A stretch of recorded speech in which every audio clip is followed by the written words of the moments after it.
আসুক, আমরা আসার জন্য বলতেছি। কথা কম না কেন? বলবো নাকি? বলবো। বুবু আইবা তুমি আইবা গো, সেই দিন আইসা বুবু ক্ষমতা পাইবা না। বুবু আইবা তুমি আইবা গো, সেই দিন আইসা বুবু ক্ষমতা পাইবা না। খোঁজ নাই বুবু কাদের কাকার, অবস্থা খারাপ দরবেশ বাবার, হাউন আঙ্কেল এখন সামনে আসে না।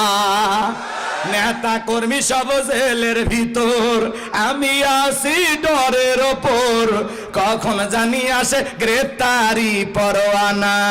বুবু আইবা তুমি আইবা গো, সেই দিন আইসা বুবু ক্ষমতা পাইবা না। ক্ষমতার চেয়ার থেকে নামা সহজ, কিন্তু চেয়ারে ওঠা কঠিন। আর আমরা আগামীতে সিদ্ধান্ত নেব, আর যাই হোক এই দেশে কোনো নারী প্রধানমন্ত্রী হবে না। ডোনাল্ড ট্রাম্পের মতো মানুষকে আমেরিকার প্রেসিডেন্ট যদি ওরা বারবার বানাইতে পারে, ওর সাথে প্রতিদ্বন্দ্বিতা করেছিল কমলা হ্যারিস। কথা কন না কেন? ওই দেশের মানুষ কোন নারীকে প্রেসিডেন্ট বানায় না। আমেরিকার মানুষ কিন্তু ওরা ভিতরে ভিতরে ঠিকই শিয়ানা। এই জন্য আমরা আমেরিকার মতো সিদ্ধান্ত নেব, আগামীতে বাংলাদেশের কোন নারী প্রধানমন্ত্রী হবে না। এই দেশে পুরুষ প্রধানমন্ত্রী হোক। কারা কারা চান হাত তোলে? লিল্লাহে তাকবীর। কারণ নারীদেরকে ভালো জায়গায় পাঠানো যাবে না। ওরা যদি একবার শান্তির জায়গা পায়, জীবন চাবি, তাও সিয়ার চাবি না। কথাকে বোঝা গেল? আর ওদের রাগ জেদ বেশি। দেখেন না মাঝে মাঝে বাড়িতে রাগ করে হাড়ি পাতিল ভেঙে ফেলে দেয়, আপনার তুলে আসার মারে। ওদের জেদ বেশি, রাগ বেশি। ওরা রাগ জেদে পুরো দেশ পুরো সয়লাভ করে দেবে। বাজান বুঝে শুনে কাজ করা লাগবে। কে এই যে বিগত 16 বছর খুব কি ভালো ছিলেন? ভালো ছিলাম, বলতে পারিনি। খালি হক কথা বলার কারণে আমাকে 9 ঘন্টা ঘরের মধ্যে আটকে রাখল।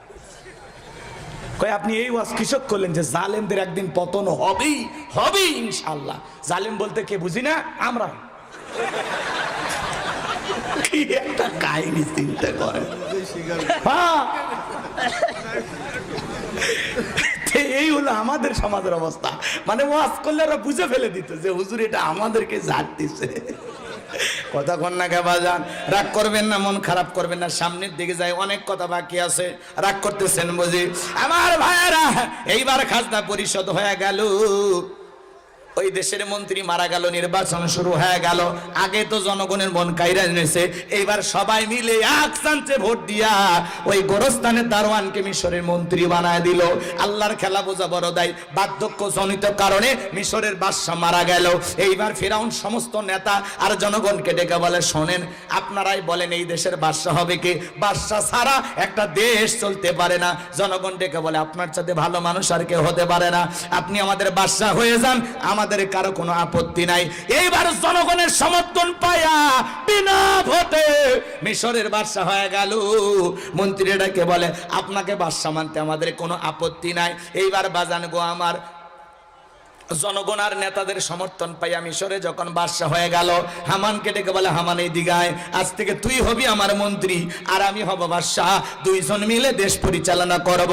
হামানের মাথায় কোনো চুল ছিল না, সাদে মাল নাই, বাম্পার লোড, পুরো মাথা ছিল ভারতের দমদম এয়ারপোর্ট। এ বাজান গো আমার, এইবার ফিরাউন ক্ষমতার চেয়ারে বসার পরে রাতের বেলায় ঘুমাইতে চলে গেছে। রাতের বেলায় চোখে আর ঘুম আসে না, উল্টা পাল্টা স্বপ্ন দেখে ঘুম আর আসে না। এইভাবে 2-3 রাত চলে যায়। ফেরাউনের চোখে ঘুম নাই, ক্ষমতা পাইছে ঠিকই, চোখে কি নাই? ঘুম দেওয়া কার দেয়া নিয়ামত? রিক্সাওয়ালা, ভ্যানালা, আহারে সারাদিন মাঠে ঘাটে কত পরিশ্রম করে, আলু ভর্তা ভাত খায়া বউ কলত নিয়ে ঘুম পারে। কথা কন ঠিক কিনা? রেল স্টেশনে যায় দেখেন মাথার তল ইট দিয়ে ঘুমাচ্ছে। বাজান গরিব কাল্লা 2টা জিনিস স্পেশাল দিয়েছে, একটা হলো ঘুম আর একটা খাওয়া রুচি।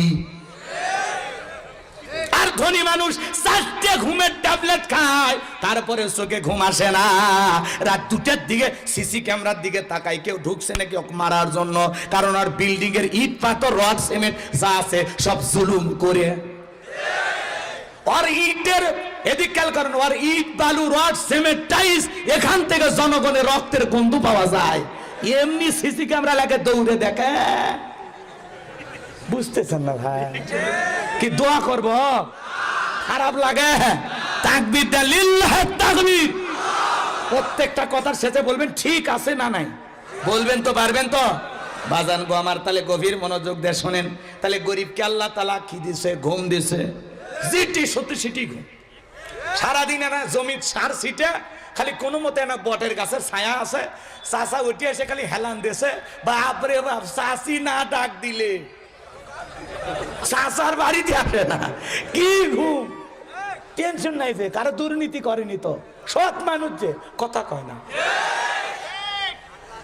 বড় লোক সামনে তেহেরি নিহেরি বিরিয়ানি, গোস, খাসি, পোলাও, ফল ফুট কত কি বলতেছে, স্যার খান স্যার খাসি চর্বি